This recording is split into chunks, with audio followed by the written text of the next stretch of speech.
إن الحمد لله نحمده ونستعينه ونستغفره ونعوذ بالله من شرور أنفسنا ومن سيئات أعمالنا من يهده الله فلا مضل له ومن يضلل فلا هادي له أشهد أن لا إله إلا الله وأشهد أن محمدا عبده ورسوله اللهم صل وسلم وبارك على نبينا محمد سيد الأولين والآخرين سيد الأنبياء والمرسلين سيدنا محمد. أما بعد فيا عباد الله أوصيكم ونفسي بتقوى الله وأنصحت نفسي وإياكم بتقوى الله فقد فاز المتقون. يا أيها الذين آمنوا اتقوا الله حق تقاته ولا تموتن إلا وأنتم مسلمون. اتقوا الله أيها المسلمون فإنه خير الزاد لمن استعد إلى يوم المعاد. وقال صلى الله عليه وسلم اتقوا النار ولو بشق تمرة. Rawahul Bukhari wa Muslim. Bapak, saudara, sahabat, tamu-tamu Allah yang mencintai Allah dan Rasulnya, mari kita perbaharui iman kita di hari yang mulia ini, di hari yang sangat kita rindukan. Setiap pekan kita berkumpul, beribadah berjamaah, sujud bersama menyembah Allah Subhanahu wa ta'ala. Meskipun jarak kita telah jauh dari masa hidupnya Nabi Muhammad sallallahu alaihi wasallam, tapi semangat beliau masih hidup dalam jiwa kita, dalam diri kita. Maka kita hidupkan spirit beliau, yaitu la ilaha illallah. Itulah hakikat dari ketakwaan, itulah hakikat dari keimanan yang beliau katakan a'laha qaulu la ilaha illallah. Iman itu yang tertinggi adalah la ilaha illallah. Maka siapa yang buah bibirnya, yang pemahaman kalbunya, yang rasa yang di dalam jiwanya berujung kepada la ilaha illallah, orang inilah orang paling mulia di muka bumi. Tidak lupa mari kita perbaharui cinta dan rindu kita kepada Nabi kita Muhammad sallallahu alaihi wasallam, sumber kebaikan di dunia ini, yang mana Allah menyebutnya rahmatan lil alamin, pembawa rahmat bagi semua alam. Tidak hanya orang beriman, tidak hanya makhluk bernama manusia, tapi hewan pun beliau cintai, bahkan tumbuhan pun beliau sayangi. Sehingga kita mengenal ada buahnya Nabi, kurmanya Nabi, itu karena beliau menyayangi semua makhluk di muka bumi.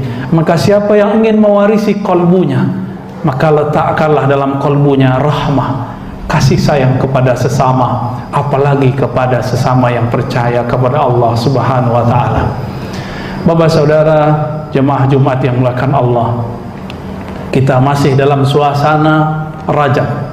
Di semua penjuru umat, semua penjuru negeri, baik di dalam negeri, di luar negeri, semuanya membuka kembali hadis-hadis Nabi, kisah-kisah Nabi yang berkaitan dengan perjalanan fisik plus rohani beliau, diangkat ke arasy ar-Rahman, arasnya Allah Subhanahu wa ta'ala, yang mana Jibril pun tidak pernah menyentuh arasy.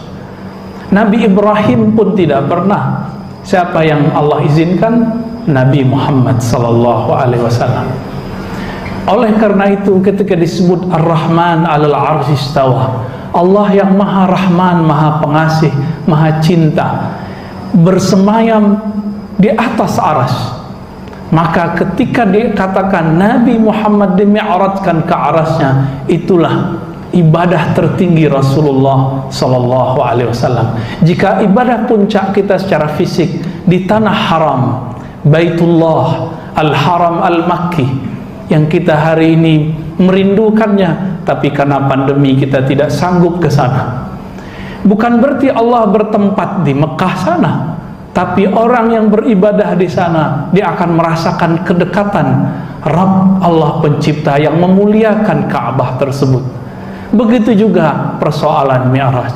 Bapak, saudara, sahabat, jamaah Jumat yang melakukan Allah, suatu malam Nabi Muhammad sallallahu alaihi wasallam antara tidur dan jaga, tiba-tiba dua malaikat datang kepada beliau, mengambil badannya secara fisik, lalu membedahnya untuk kesekian kalinya.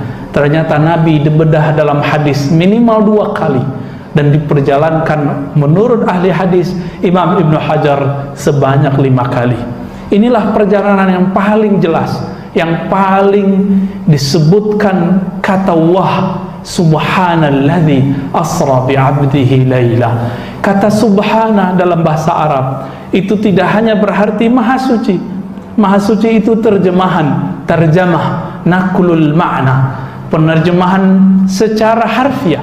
Tetapi makna subhana dalam bahasa Arab itu adalah ungkapan kekaguman. Maka orang Arab jika melihat sesuatu yang indah, yang cantik, yang gagah, mengatakan subhanallah, maha suci Allah. Itu terjemahannya. Tapi jika boleh kita merevisi sedikit terjemahannya, maha hebat Allah, sungguh hebat Allah.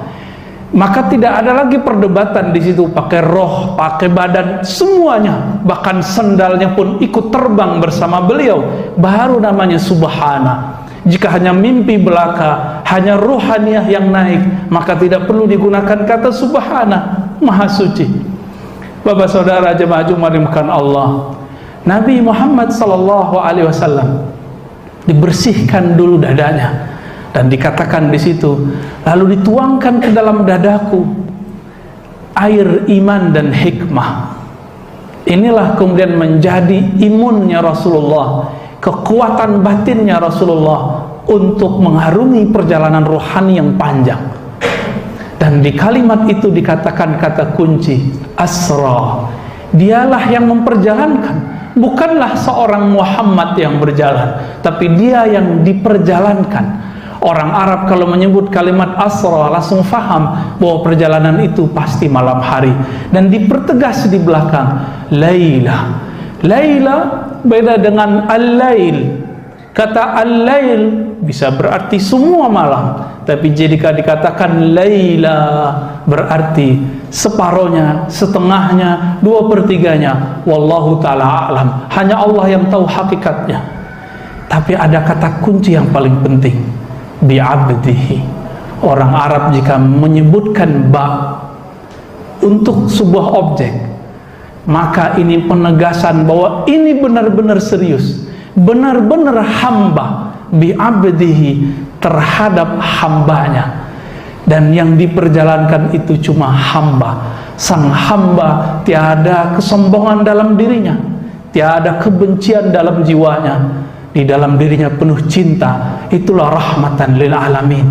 Maka siapa yang ingin mewarisi Isra dan Mi'rajnya Rasulullah, buanglah kebengisan, buanglah amarah, buanglah kesombongan. Allah akan perjalankan kita dalam takbir-takbir yang kita baca, ruku dan sujud yang kita lakukan. Jika tidak, solat kita mungkin akan tergolong bayar hutang.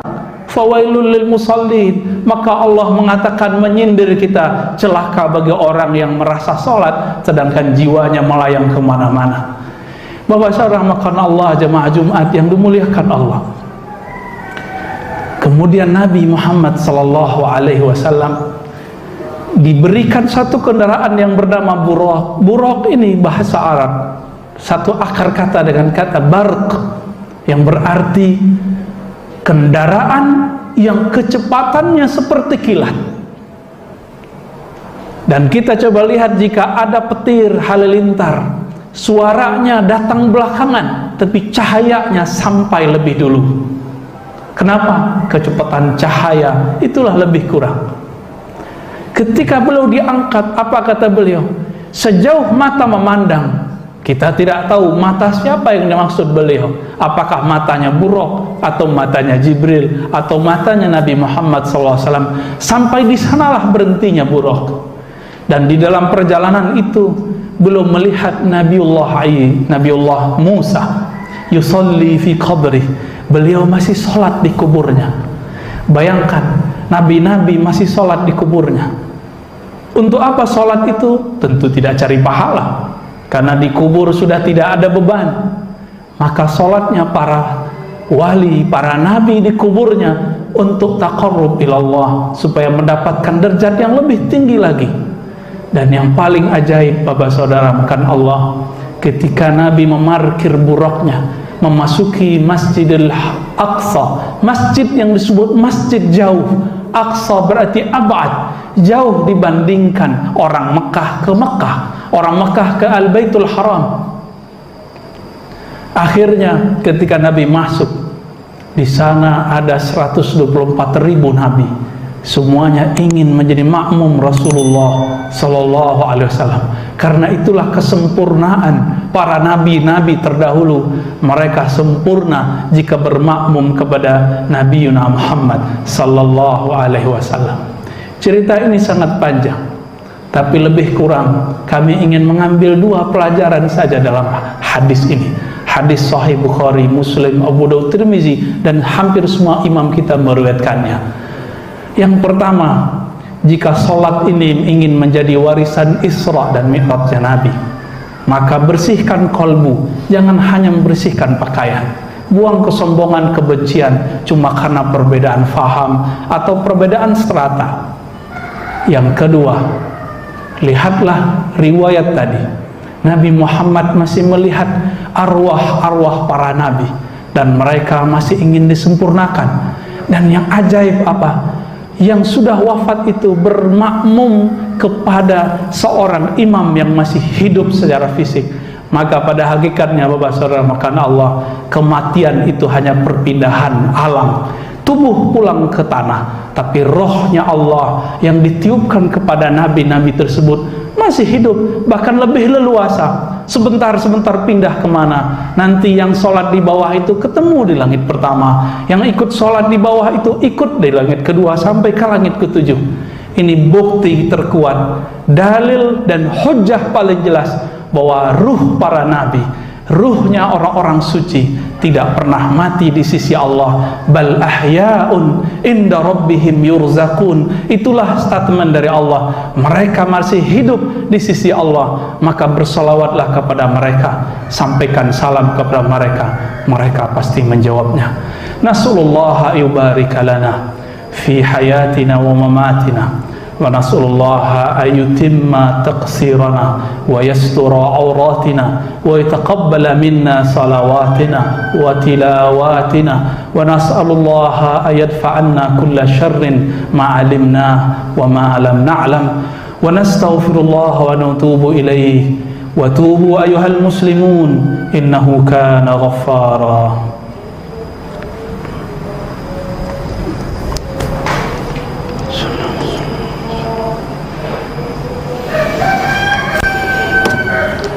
Alhamdulillahi Rabbil Alamin alladhi ja'alana min ummati nabiyyina Muhammad sallallahu alaihi wasallam.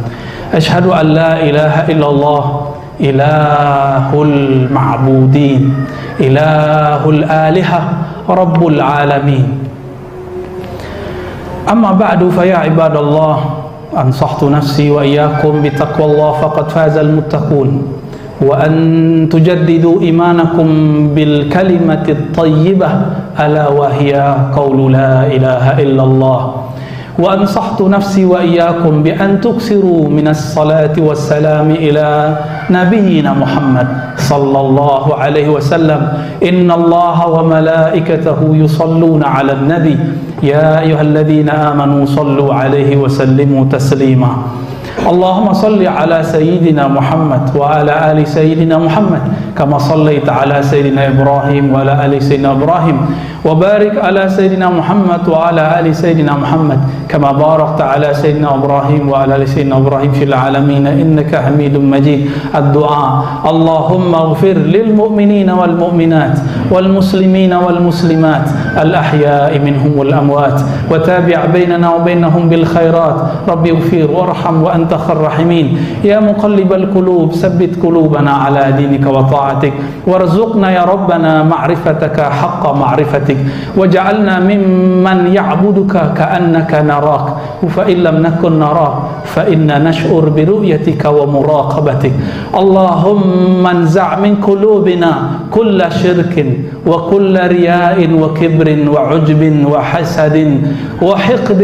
اللهم املأ قلوبنا بأسمائك وصفاتك. اللهم زينا يا ربنا بطاعتك, وكذلك زين أهلنا وذريتنا ومن حولنا من جيراننا ومن جميع المسلمين والمسلمات بطاعتك يا رب العالمين. ربنا آتنا في الدنيا حسنة وفي الآخرة حسنة وقنا عذاب النار. والحمد لله رب العالمين. عباد الله, Inna Allah ya'muru bil adli wal ihsan wa ita'i dzil qurba wa yanha 'anil fahsya'i wal munkari wal baghi ya'izuna wa ya'izukum wa ya'muruna bisyukri 'ala ni'amihi likay yazida ilaina min ni'ma'ihi wa nas'alullaha ayasturana wa yasturakum 'ala jami'i awratina wa awratikum walhamdulillahi rabbil alamin.